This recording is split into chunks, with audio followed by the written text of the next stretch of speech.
commission nationale de recensement des votes mën nga ñu wax lan moo fa bees. D'abord il faut signaler que bi may wax noonu sànq avec la presse. fekk na boobu lañu bañalee pour ñu xool PV yi nga xam ni ñoom yooyu lañu yor. jóge ci bureau de vote yu Matam Podor Kanel et Ranérou. te boobu may wax fekk na déjà ñoom ñu retiré wu pour wax ni maintenant li ci des ñoom ñoo koy liggéey moom président commission bi ak ay assesseurs am. et boobu ba tey may wax ak yéen nii gisaataguñ leen ñun ci diggante bi nag am na correspondance bu ñu def envoyé ko Sénat pour que Sénat mën a jouer son rôle pour rappeler un peu le respect des dispositions parce que ñun li ñu demandé du ci suñu bakkan lañ ko teg wala ci faveur bi nga xam ni moom la ñu bëgg ñu defal ñu ko mais dafa doon une disposition prévue par le code électoral en son article LO 142. tant que liggéey bi jeexul képp kuy membre ci commission nationale document bu fa nekk war nga ko mën a xool ñun ci loolu la ñu sukkandiku woon ba démb ñu wax suñu conférence de presse tey bi ma ñëwee ma bëggoon continuer loolu ginnaaw bi ma gisee démb ci bi ma jëlee ay quelques caisses def échantillonnage bi ma gisee yenn irrégularité yu profonde yi nga xam ni tey jii nii leer na ma ni bu ñu ubbi woon kees yëpp dinañ ci gis yeneen et xëy na sax looloo tax ñu bañal ñu li nga xam ni c'est un droit d'autant plus que ñoom dañoo bëgg proclamer tey à 17h alors que amuñu benn obligation légale pour proclamer tey à 17h d'autant plus que délai légaux yi mën na dem ba suba à minuit et dès lors que délai légaux yi mën na dem ba suba à minuit alors que am na des activités prévues par la loi yi nga xam ni am na ay coalition yu ko demandé war nga leen mën a may ci délai yi nga xam ni ñoo ngi ci ba tey ñu def activités yooyu prévues par la loi ba épuiser ko ba mu jeex tàkk ngay soogaa di procéder à la proclamation. Déthié yaa ngi wax sànq ay irrégularité mën nga ñëw ci irrégularité yooyu noonu.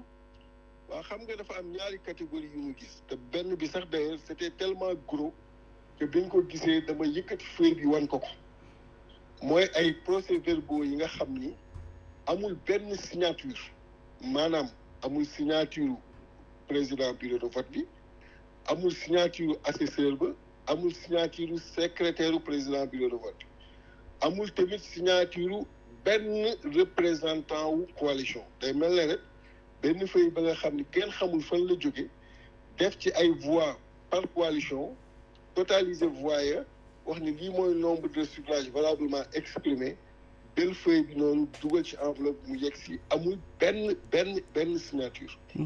C'était tellement gros que bi ma ci gisee benn gisaat ci ñaareel ba dama yëkkati wan ko ba mu gisal ko boppam. yooyu ci yan zone la.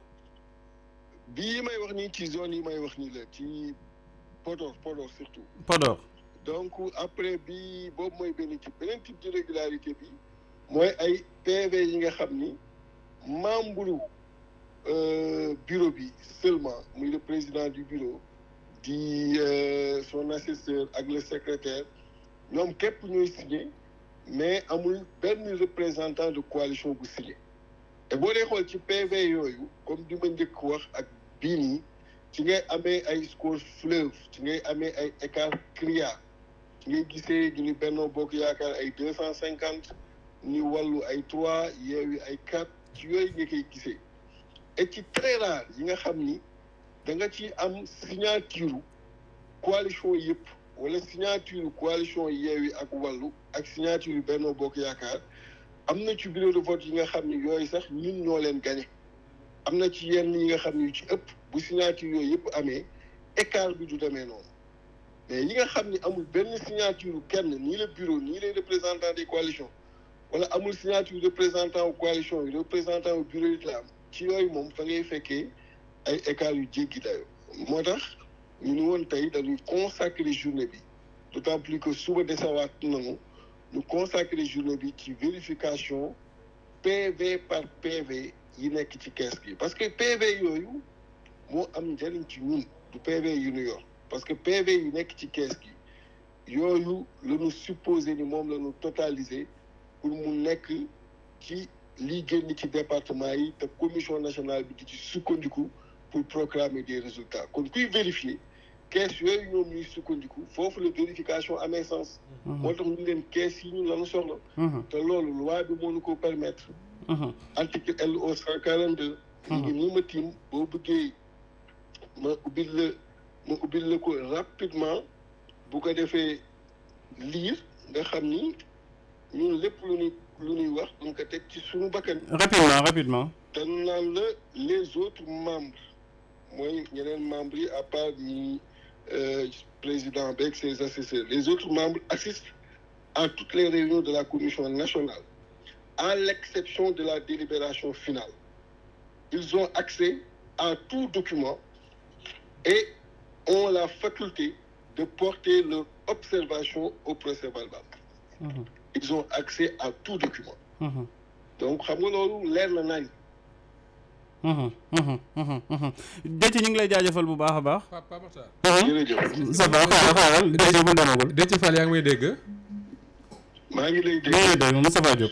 alors Moustapha na nga def. ba sant bu baax alhamdulilah alors si jamais ñu prononcer les résultats dans les conditions yi nga décrire sànq est-ce que Yewwi Askan Wi ak Wallu am nañ beneen possibilité d'autres moyens de recours. waaw xam nga après fii moom li des mooy conseil constitutionnel. Voilà. parce que la proclamation définitive des résultats conseil constitutionnel la.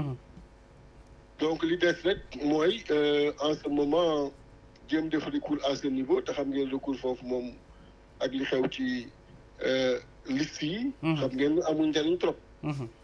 mais li wér mooy daanu apprécier est-ce que daan ko def ou pas mais li jar a xam rek mooy violation flagrante de la loi bi nga xam ni moom la commission nationale déjà de recensement des votes def. d'accord Déthié Fall donc waruñu jalgati loi et kenn xamul lu war a tax ñuy précipité tey di publier à 17h. alors que délai légaux yi dafa war dem ba suba minuit. d'accord Déthié Fall.